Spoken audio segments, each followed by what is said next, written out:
First and foremost, I want to thank God for life. I prayed and asked the Lord to help me articulate this message I'm humbly trying to convey to black people, my people. So to begin, this is about love.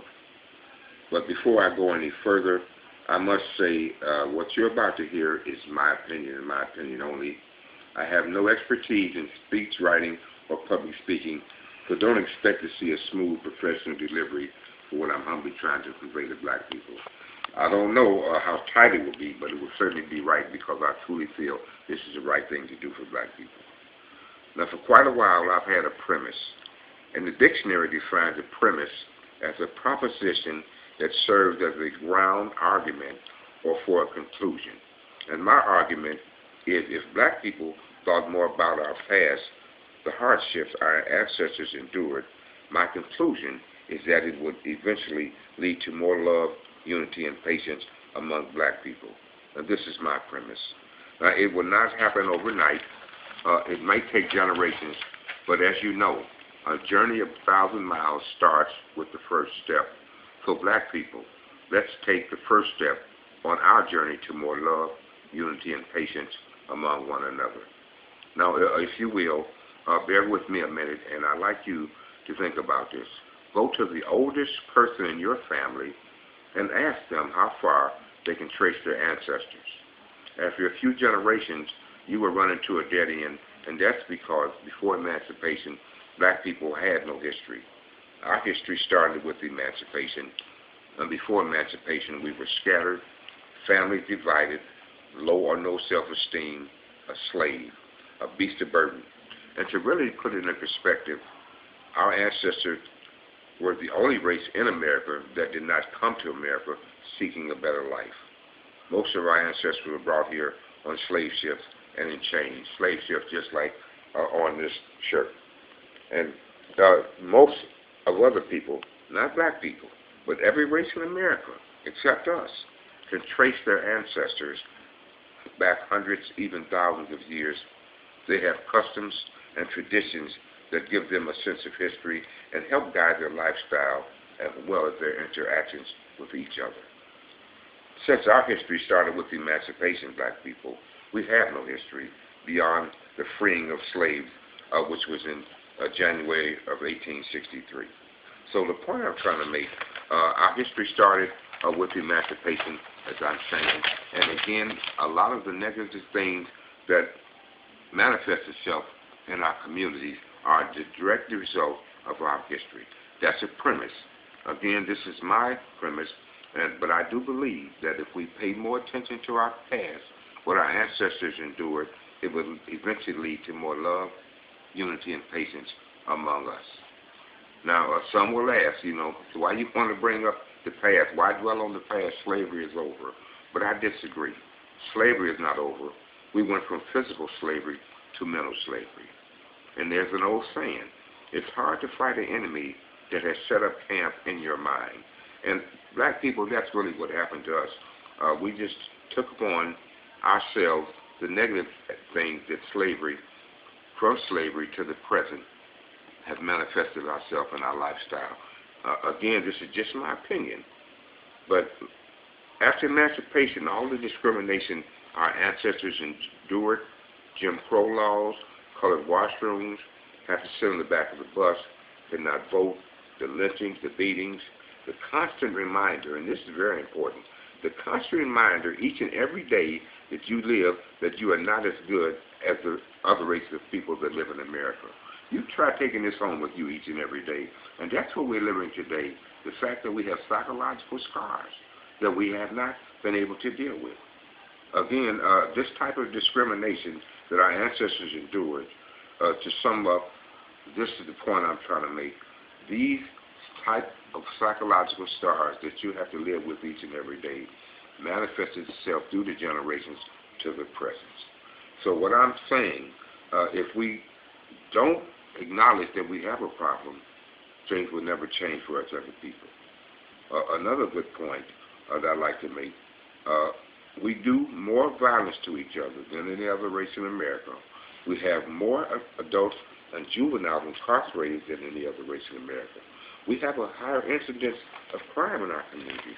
These negative aspects of our existence are a direct result of not acknowledging the hurt that we still feel from slavery to today. Again, this is just a premise, but I really believe if we start talking about and dwelling on the things that have made black people, if we have psychological scars from slavery to the present, so again, my premise is simple. We need to discuss our bad history. It should be taught in schools. We should have classes in our schools about our past. Again, I'm calling on educators, scholars, people that make curriculum from different programs such as schools, organizations. My point being, it must be kept in context. Again, you can't wear your history on your sleeve and say, because I'm a slave, I hate all white people. This is not about hate. This is giving you the knowledge of what your ancestors endured from the slavery to the present and what you are manifesting and the way you live each and every day. We don't acknowledge the hurt and pain that our ancestors went through to get us to the point we are today, and that's where we are living, in my humble opinion. Now, another point, as we are living our history, again, as I'm saying, our ancestors were truly in a struggle. But remember, our ancestors were trying to live the American dream of prosperity. And so all of the discrimination they endured, they did so without protest. Now, after all, you cannot live the American dream if you are constantly criticizing the establishment. So all the emotions and injustices and bad treatment that our ancestors endured was passed to each other. So again, what I advocate is we should find a way to discuss our bad history. A classic example of what I'm humbly trying to say are the Jewish people. They keep the Holocaust of 6 million Jews during World War II in everyone's mind. Every time you look around at the picture about the Holocaust, they even have colleges and they discuss it and study it each and every day. And that's one of the things that I feel makes Jewish people closer. They have a common bond. But understand, we've had our Holocaust. You see all this? 100 million people stolen over 400 years. But the point I'm trying to make is our history will help us heal. I know it seems a paradox. How can you feel that something good will come out of bringing up the bad things that our ancestors endured from the present, from slavery to the day? But that's where we're living. Our history was different from any other race in America because we are different from any other race of America. We came here in bondage, and that's what we are manifesting and living in the negative things that happen in our community. Again, this is just a premise on my part, but I do believe that this is what we're living. Now, I understand, again, that our history is different from the Jewish people, but their example of keeping their history relevant to their daily lives is what I feel black people should do more of. So again, my premise is simple. If we black people thought more about our bad history, it would eventually lead to more love, unity, and patience for one another. Of course, you cannot, again, wear your history on your sleeve or walk around saying, my ancestors were slaves, so I dislike all white people. This is not about hate. It's about you understanding the journey that your ancestors went through, all the bad things, the atrocities that they endured from slavery to the day to make you what you are today. And because our history was so bad, I feel that we have never acknowledged the hurt that we feel as a people, and that's the negative things that are manifested in our communities today. Okay? Now, another point I'd like to make, on a personal note, as you know, a parent's worst nightmare is to have to bury their child. But in black communities all across this nation, this is an everyday occurrence. And I would ask you to close your eyes with me and think about the one person in your life it would devastate you to lose. Well, just about everyone that you hear about every day, all these murders that's going on in our communities, this is somebody's child. Losing a loved one truly hurts for some reason because of history. In my opinion, life has become cheap to black people. And we must find a way to make life precious to us again because it is. What's more important than a life? But each and every day we're losing these children all over the nation through senseless violence. Now, so no, about 3 weeks ago, I went to my cousin's funeral. He was only 23 years old. He was shot to death. In 2011, I lost another cousin to gun violence. As a matter of fact, we buried both cousins in the same church. In 2008, my nephew was a victim of violence. He's home from college, young, just 18 years old, just beginning to live. I just don't know what to say. This is so devastating to each and every one. Every one of these deaths diminishing us as a people. We must find a way as a people to address all these young people. Just, it's like, I know they care, but at the same time, they just caught up in this violence and killing. A lot of these kids don't want to be caught up in this stuff. They really don't know where to turn. So again, my premise is we need to think more about the bad history. Now, it must be kept in context. In other words, again, I know I'm being redundant, but my point being, this is not about hate. It's about black people knowing their history and making them a better person and treating other black people as they would like to be treated. Just think about the fact that most of the people that you run into are black. This is where it started for them. Their ancestors may have been on some of these slave ships. My point being, if you know your history, automatically you treat your brother and sister better. When you walk out your house tomorrow morning, you can make a difference. You can say to yourself, his experience, the first person that you see, was just like your experiences. He had ancestors that were slaves at one time, and his journey was probably the same as yours, and the same demons that you walk around with every day in your head, he probably does too.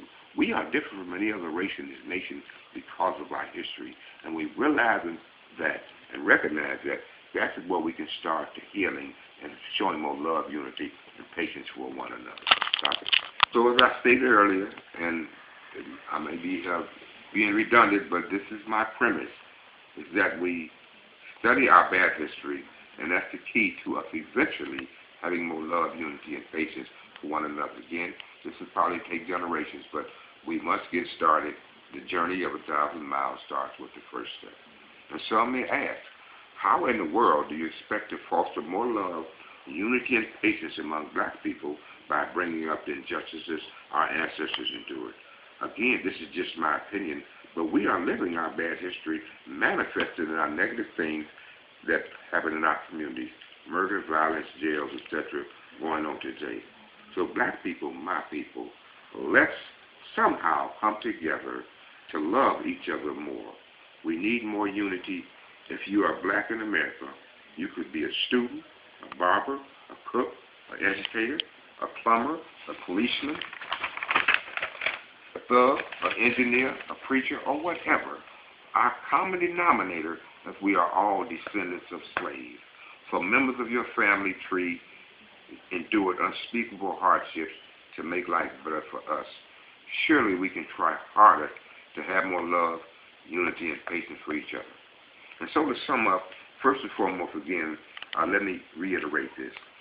This is not about hate, because many people will say, well, you shouldn't bring up the past, but again, that's what I feel, that we are living the past because we have not acknowledged the hurt and scars that our ancestors endured. Just think about now, whoever you are watching this, when you get finished, you're walking out the house to go to the store, department store, but you had to go in the back.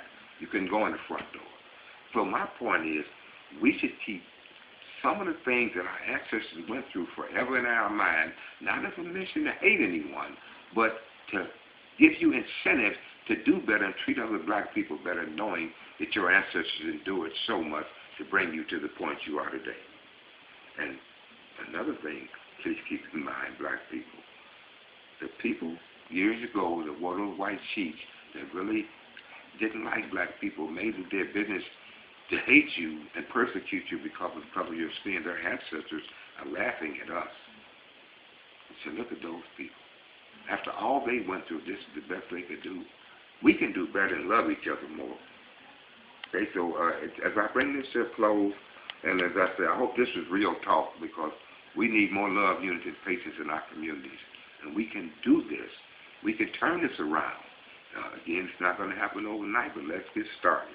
What can you do to foster more love, unity, and patience among black people? Not the people you know. Of course, if you know someone, you automatically have camaraderie with them. But black people you don't know, when you walk out the house tomorrow, say to yourself, I'm going to smile at somebody. I'm not going to be quick to always lose my temper with people I don't know. I'm going to have more love, patience from my brothers and sisters because they went through the same horrors and nightmares that I went through. And they probably having some of the same stress that I'm feeling in my mind. Let's try harder to love each other. And another point I'd like to make, if I haven't at this time, this is for humanity. Understand the reason I say that, since we've come out of slavery, there has been people of all races that have done their best to make things better for black people. So this is not just for black people. It's to humanity, but it's for black people. And I hope that what I said here will help in some way. Along with the speeches, the marches, put more police in the area, gun turn-ins, all the positive things that people do, I'm wondering if we can use this as a tool to help better more love for black people. As a tool to help along with the other things that we do each and every day that really haven't united us as a people. I think our history and dwelling on it is the key, but I understand it must be done in context. In other words, like the saying goes, it's not what you do, it's how you do it. I think somehow we need to incorporate our bad history into our lifestyles and the way we live so we can be constantly reminded where we came from and how far we came and what our ancestors have endured to make things better for us as a people. And as I close, I'd just like to say, please think of this as the first step in a journey of 1,000 miles, or the first chapter in the book, because this is the Love, Unity, Patience Project, and it's going to take time. So until we meet again here on this social network or YouTube, God bless and thank you for listening and looking. God bless.